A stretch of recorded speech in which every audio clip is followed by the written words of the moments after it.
একটা গ্রামে একটা ছেলে থাকতো, সূর্য। সূর্যের বাবার চায়ের দোকান ছিল। ও সকালবেলায় ওনার সাহায্য করত আর তারপর স্কুলে যেত। স্কুলে সূর্যের সাথে কেউ কথা বলতো না, কারণ ও চাওয়ালার ছেলে ছিল।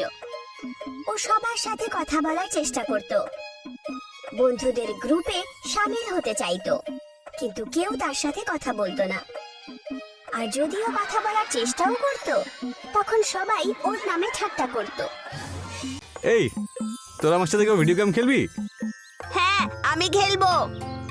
এই, আমি চা বানানোর জন্য বলছি না, গেম খেলার জন্য ডাকছি, বুঝলি? যা এখান থেকে। সূর্যের মন খুব খারাপ হয়ে যায়। ও বাড়ি গিয়েই মুখ ফুলিয়ে বসে থাকতো। সূর্যের বাবা এটা দেখেন আর ওর জন্য খাবার নিয়ে আসেন। আরে, কি হয়েছে সূর্য? এরকম মন খারাপ করে বসে আছিস যে? এই নে, খাবারটা খেয়ে নে, তোর ভালো লাগবে, নে। বাবা, তুমি কোনো অন্য কাজ করছো না কেন? এতগুলো কাজের মধ্যে থেকে তুমি এই কাজটাই পেলে? আরে, চা বানানোটা অন্যায় তো নয়। আরে, সকালবেলা উঠে সবাই চায়ের কথাই বলে, বুঝলি? না, আমার বন্ধুরা এটা নিয়ে ইয়ার্কি করে, আমায় ওদের সাথে খেলতেও দেয় না। আচ্ছা, তুমি বলো কোন খেলাটা খেলবে, এক্ষুনি খেলি, চলো। তোমার সাথে না, আমি বন্ধুদের সাথে খেলবো। এইটুকু বলে ও ওখান থেকে চলে যায়, খাবার না খেয়েই। সূর্যের বাবা এটা দেখে খুব খারাপ পায় যে ওনার কারণে সূর্যের বন্ধুরা ওর সাথে খেলা করে না। পরের দিন তার বাবা চা বানানোর সাথে সাথে অন্য কাজও খুঁজতে শুরু করে। আর সূর্যের স্কুলে বাচ্চাদেরকে বাইরে ট্রেকে নিয়ে যাওয়ার কথা চলছিল। কয়েকদিন পরে তোমাদের সবাইকে একটা জঙ্গল ট্রিপে নিয়ে যাওয়া হবে, তোমরা সবাই তৈরি থেকো। সব বাচ্চারা খুশি হয়ে যায়। সূর্য বাড়ি ফেরে আর এই কথাটা তার বাবাকে বলে। বাবা, আমাকে স্কুলের তরফ থেকে জঙ্গল ট্রিপে নিয়ে যাওয়া হচ্ছে, আমাকে জরুরি জিনিস প্যাক করে দিয়ে দাও। আরে বাহ, এ তো খুব ভালো কথা। তুমি তোমার জিনিসপত্রের মধ্যে একটা ছোট গামলা নিয়ে যাও, জানো? যদি ওখানে রান্না করতে হয় তাহলে কাজে লাগবে, বুঝতে পেরেছো? হ্যাঁ বাবা, নিশ্চয়ই।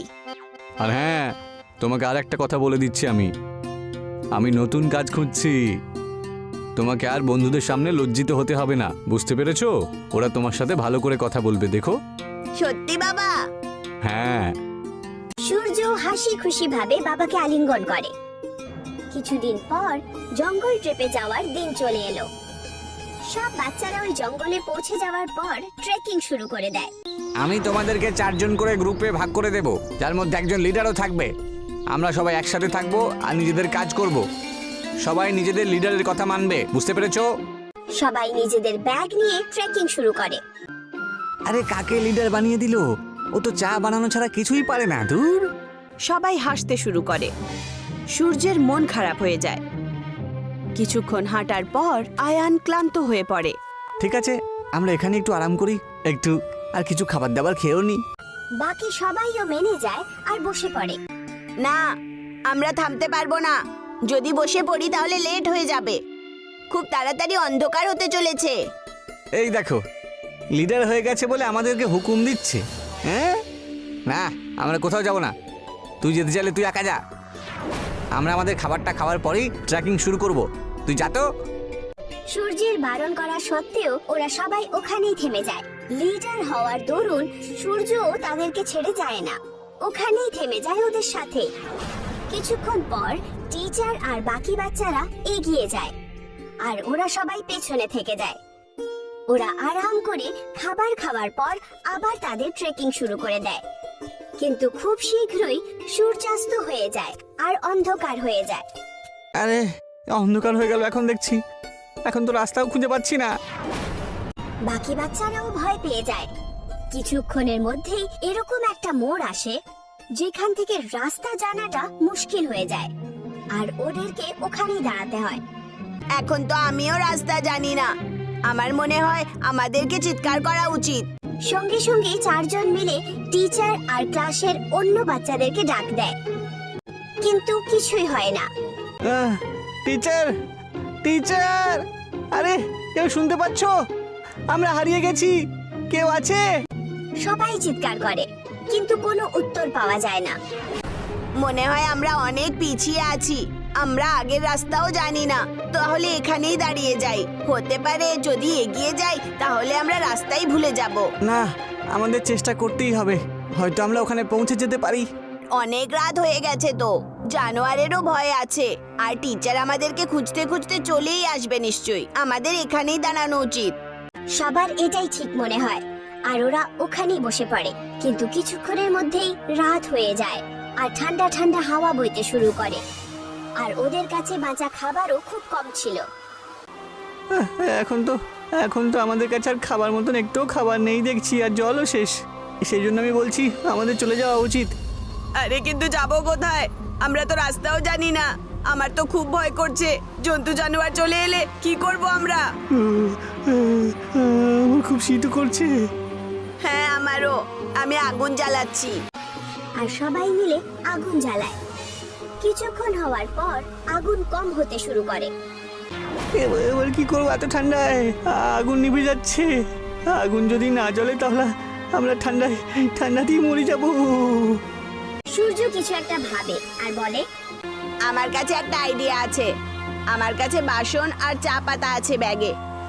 ওটা আগুন বুঝে যাওয়ার পরেও গরম থাকবে, আমাদেরকেও গরম রাখবে তা। সূর্য সঙ্গে সঙ্গে বাসন বার করে, আর সবাই ওকে নিজের জলের বোতল দেয়। কিন্তু তা সত্ত্বেও জল কম ছিল। ওখানে পাশে একটু বরফ পড়েছিল। ওরা বরফ তুলে নেয়। যখনই কালো চা তৈরি হয়, আগুন নিভে যায়। কালো চা সবার ভালো লাগে।